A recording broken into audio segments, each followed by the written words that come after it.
paz de Cristo Jesus. Sejam todos mais uma vez muito bem-vindos a este meu canal. Eu sou o irmão Félix Silva, servo do Senhor Jesus, e você é meu convidado especial, juntamente com seus familiares e amigos, a meditarem comigo na Palavra de Deus. Em 1 Coríntios capítulo 2, versículo 9, diz assim, uma coisa muito especial escrita pelo apóstolo Paulo. Ele disse assim: aquilo que o olho não viu, que o ouvido não ouviu e que ainda nem chegou ao coração do homem, é o que Deus tem preparado para aqueles que o amam. Tenha certeza, meu irmão, essa luta que você está enfrentando, as dificuldades que você está atravessando, nada pode se comparar com o que Deus tem revelado para aqueles que o amam. No tempo certo, tudo isso vai se cessar e nós estaremos para sempre na presença do Cordeiro e desfrutaremos de uma vida maravilhosa, plena, cheia de alegria, cheia de gozo, cheia de paz, na presença do Deus Todo-Poderoso. Glórias a Deus. E o capítulo de hoje se encontra no Evangelho de São Lucas, capítulo 22, do versículo 1 ao 71, que diz assim a palavra do Senhor. A minha oração é que o Espírito Santo de Deus fale comigo e com você, em nome de Jesus. Faltava pouco tempo para a festa dos pães sem fermento, chamada Páscoa. Os chefes dos sacerdotes e os mestres da lei procuravam um jeito para matar Jesus, em segredo, porque tinham medo do povo. Então Satanás entrou em Judas, chamado Iscariotes, que era um dos 12 discípulos. Judas foi falar com os chefes dos sacerdotes e com os oficiais da guarda do templo para combinar a maneira como ele ia lhes entregar Jesus Cristo, nosso Senhor. Eles ficaram muito contentes e prometeram dar-lhe dinheiro a ele. Judas aceitou e começou a procurar uma oportunidade para entregar Jesus a eles, sem que o povo ficasse sabendo. Chegou o dia da festa dos pães sem fermento, dia em que os judeus matavam carneirinhos para comemorar a Páscoa. Então Jesus deu a Pedro e a João a seguinte ordem: vão e preparem para nós o jantar da Páscoa. Eles perguntaram: onde o Senhor quer que a gente prepare o jantar? Jesus respondeu: escutem, quando entrarem na cidade, um homem carregando um pote de água vai se encontrar com vocês. Sigam esse homem até a casa onde ele entrar e digam ao dono dela: o mestre mandou perguntar a você onde fica a sala em que ele e os seus discípulos vão comer o jantar da Páscoa. Então ele mostrará a vocês uma grande sala mobiliada no andar de cima. Preparem ali o jantar. Os 2 discípulos foram até a cidade e encontraram tudo como Jesus tinha dito. Glórias a Deus, louvado seja o nome do nosso Salvador. Então prepararam o jantar da Páscoa. Quando chegou a hora, Jesus sentou-se à mesa com os apóstolos. Ele lhes disse: como tenho desejado comer este jantar da Páscoa com vocês, antes do meu sofrimento. Pois eu digo a vocês que nunca mais comerei este jantar, até que eu coma o verdadeiro jantar que haverá no reino de Deus, no reino de meu Pai, no reino celestial. Glórias a Deus. Então Jesus pegou o cálice de vinho, deu graças a Deus e disse: peguem isto e repartam entre vocês, pois eu afirmo a vocês que nunca mais beberei deste vinho até que chegue o reino de Deus. Depois pegou o pão, deu graças a Deus, em seguida partiu o pão e deu aos apóstolos, dizendo: isto é meu corpo, que é entregue em favor de vocês. Façam isto em memória de mim.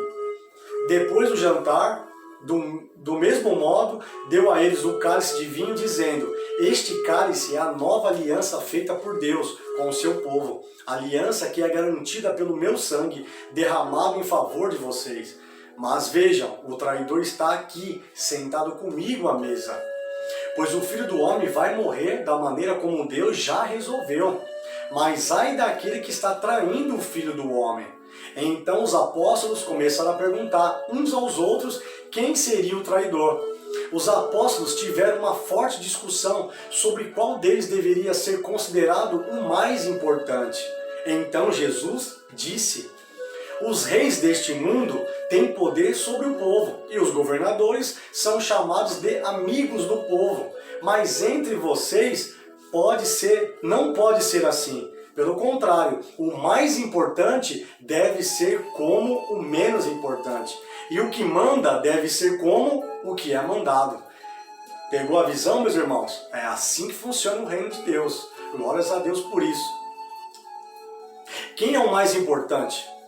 É o que está sentado à mesa para comer ou é o que está servindo? Claro que é o que está sentado à mesa. Mas entre vocês, eu sou como aquele que serve. Vocês têm estado sempre comigo nos meus sofrimentos. Por isso, assim como meu Pai me deu o direito de governar, eu também dou o mesmo direito a vocês. Vocês vão comer e beber à minha mesa. Vocês vão comer e beber à minha mesa no meu reino, e sentarão em tronos para julgar as 12 tribos de Israel.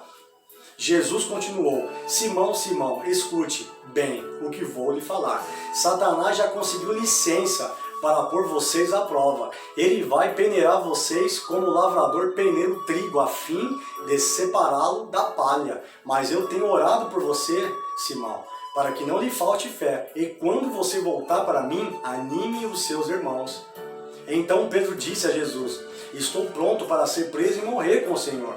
Então Jesus afirmou: eu digo a você, Pedro, que hoje, antes que o galo cante, você dirá 3 vezes que não me conhece. Depois Jesus perguntou aos discípulos: por acaso faltou a vocês alguma coisa quando eu os enviei sem bolsa, sem sacola e sem sandálias? Não faltou nada, responderam eles. Então Jesus disse: pois agora quem tem uma bolsa ou sacola deve pegá-la, e quem não tem espada deve vender a sua capa e comprar uma. Pois as Escrituras Sagradas dizem: ele foi tratado como se fosse um criminoso. Eu afirmo a vocês que isso precisa acontecer comigo, pois o que está escrito ao meu respeito tem de acontecer. Aí os seus discípulos disseram: Senhor, aqui estão 2 espadas. Basta, respondeu ele. Jesus saiu e foi, como de costume, ao Monte das Oliveiras, e os seus discípulos foram com ele. Quando chegou ao lugar escolhido, Jesus disse: orem, pedindo que vocês não sejam tentados. Então se afastou a uma distância de mais ou menos 30 metros, ajoelhou-se e começou a orar, dizendo: Pai, se queres, afasta de mim este cálice de sofrimento. Porém, que não seja feito o que eu quero, mas o que tu queres. Então um anjo do céu apareceu e o animava. Cheio de uma grande aflição, Jesus orava com mais força ainda. O seu suor era como gotas de sangue caindo no chão. Depois de orar, ele se levantou, voltou para o lugar onde os discípulos estavam e os encontrou dormindo, pois a tristeza deles era muito grande. E disse: por que vocês estão dormindo? Levante-se e orem para que não sejam tentados. Jesus ainda estava falando quando chegou uma multidão. Judas, um dos 12 discípulos, que era quem guiava aquela gente, chegou perto de Jesus para beijá-lo. Mas Jesus disse: Judas, é com um beijo que você trai o Filho do Homem? Quando os discípulos que estavam com Jesus viram o que ia acontecer, disseram: Senhor, devemos atacar essa gente com as nossas espadas? Um deles feriu com a espada o empregado do grande sacerdote, cortando a sua orelha direita. Que terrível! Mas Jesus ordenou: parem com isso. Aí tocou na orelha do homem e o curou. Em seguida disse aos chefes dos sacerdotes, aos oficiais da guarda do templo e aos líderes judeus que tinham vindo para prendê-lo: por que vocês vieram com espadas e porretes para me prender como se eu fosse um bandido, um criminoso, um marginal? Eu estava com vocês todos os dias no pátio do templo e vocês não tentaram me prender. Mas esta é a hora de vocês e também a hora do poder da escuridão, do poder das trevas de Satanás. Eles prenderam Jesus e o levaram até a casa do grande sacerdote, e Pedro o seguia de longe. Quando acenderam uma fogueira no meio do pátio, Pedro foi e sentou-se com os que estavam em volta do fogo. Uma das empregadas o viu sentado ali perto da fogueira, olhou bem para ele e disse: este homem também estava com Jesus de Nazaré. Mas Pedro negou, dizendo: mulher, eu nem conheço esse homem. Pouco tempo depois, um homem ouviu ali e disse: você também é um deles. Mas Pedro respondeu: homem, eu não sou um deles. Mas, mais ou menos uma hora depois, outro insistiu: você estava mesmo com ele, porque também é galileu. Mas Pedro respondeu: homem, eu não sei do que é que você está falando. Naquele instante, enquanto ele falava, o galo cantou. O galo cantou.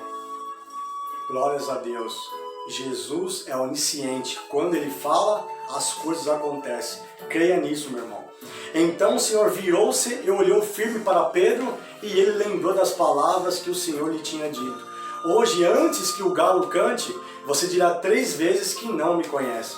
Então Pedro saiu dali e chorou amargamente, profundamente. Os homens que estavam guardando Jesus zombavam dele e batiam nele.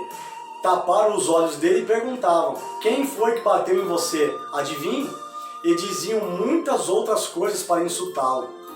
Quando amanheceu, alguns líderes dos judeus e alguns chefes dos sacerdotes e alguns mestres da lei se reuniram.